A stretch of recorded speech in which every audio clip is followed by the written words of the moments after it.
চট্টগ্রামের জহুর আহমেদ চৌধুরী স্টেডিয়ামে এই মুহূর্তে অনুশীলন করছে শ্রীলঙ্কা দল। সেখানে আছেন সহকর্মী শাহান পাপন, সরাসরি যুক্ত হব তার সাথে।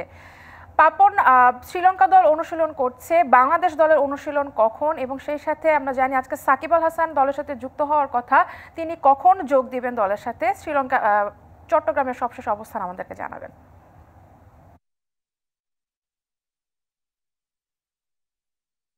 ধন্যবাদ সারা।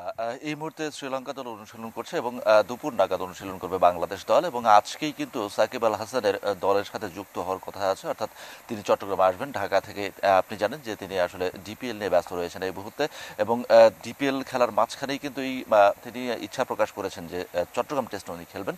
সিলেট টেস্টের পর চট্টগ্রাম টেস্টের জন্য দুই দলই এখন চট্টগ্রামে অবস্থান করছে, এবং সাকিব আল হাসানের এই ইতিবাচক মনোভাবটাকে সবাই কিন্তু স্বাগত জানিয়েছে। বিশেষ করে সিলেটে যখন খাচ্ছিল বাংলাদেশ দল, তখনই কিন্তু সাকিব আল হাসানের অভাবটা হারে হারে টের পেয়েছে বাংলাদেশ দল। আমরা একটু দেখাতে চাই আপনাদেরকে যে আসলে এই মুহূর্তে অনুশীলন করছে সাগরিকায় শ্রীলঙ্কা দল, এবং ব্যাটে বলে তারা নিজেদেরকে ঝালিয়ে নিচ্ছে। লাল বলের ক্রিকেট, আপনি জানেন যে কিছু ডিফারেন্ট শর্টস এবং ডিফারেন্ট উইকেট, এই ধরনের সব কিছুই ঘটে থাকে এই লাল বলের ক্রিকেটে, এবং সেটাকে মাথায় রেখেই শ্রীলঙ্কা দল এই মুহূর্তে নিজেদেরকে ঝালিয়ে দিচ্ছে। এবং নেট সেশনে বরাবরই শ্রীলঙ্কানদের যে ভাবটা থাকে একদম সিরিয়াস মোডে, তারা কিন্তু সেভাবেই অনুশীলনটা চালিয়ে যাচ্ছেন। ওই প্রান্তেও নেটেও কিন্তু অনুশীলন করছে, আবার এই প্রান্তেও অনুশীলন করা, অর্থাৎ চারটা নেট এই মুহূর্তে বিজি এবং শ্রীলঙ্কানদের দখলে, তারা নিজেদেরকে ঝালিয়ে দিচ্ছে। দুপুর নাগাদ যখন বাংলাদেশ দল প্র্যাকটিস করবে, তখন হয়তো এই দৃশ্যটা তখনও আমরা দেখতে পাবো। তবে এর ফাঁকে একটু জানিয়ে রাখি, আবহাওয়া কিন্তু আসলে মোটেও সুবিধার মনে হচ্ছে না এই মুহূর্তে, এবং মেঘলা আকাশ, বাতাস আছে যদিও, যতক্ষণ বাতাস থাকে ততক্ষণ কিন্তু একটা আশা থাকে যে বৃষ্টি হবে না। তবে বৃষ্টি যদি হয় তাহলে কিন্তু বাংলাদেশের অনুশীলনটা ব্যাহত হতে পারে, সেক্ষেত্রে অনুশীলনে বাংলাদেশ দলকে নাও দেখা যেতে পারে। তবে আমরা প্রত্যাশা করছি যে সময় মতো বাংলাদেশ দল আসবে এবং বৃষ্টিটা হবে না, এবং বাংলাদেশ দলের অনুশীলনটা যে কতটা জরুরি সেটা নিঃসন্দেহে বলাই যায়।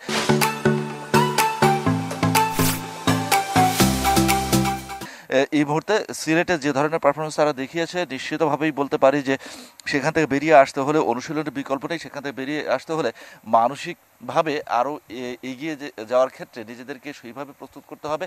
এবং চট্টগ্রাম ভেন্যু কিন্তু বরাবরই বাংলাদেশ দলের জন্য পয়বন্ত। এখানে বিশেষ করে মুমিনুল হকের কথা বলা যেতে পারে, ক্যারিয়ারের সর্বোচ্চ সেঞ্চুরি এবং দেশের মাটিতে টেস্টে সর্বোচ্চ সেঞ্চুরি তার, এবং তার অধিকাংশ সেঞ্চুরিগুলি কিন্তু এই সাগরিকা স্টেডিয়ামে, অর্থাৎ সাগরিকা একটা পয়বন্ত ভেন্যু বাংলাদেশের জন্য।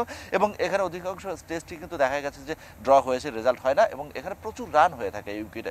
এখন দেখার বিষয় শ্রীলঙ্কার সাথে বাংলাদেশের এই টেস্টটা আসলে কোথায় গিয়ে দাঁড়ায়, ফলাফলের মুখ দেখে নাকি ড্র হয়, নাকি বাংলাদেশ ম্যাচটা জিতে নেয়, সেটা কিন্তু প্রত্যাশা করাই যায়, কেননা পয়বন্ত একটা ভেন্যু। সারা। পাপন, ধন্যবাদ আপনাকে।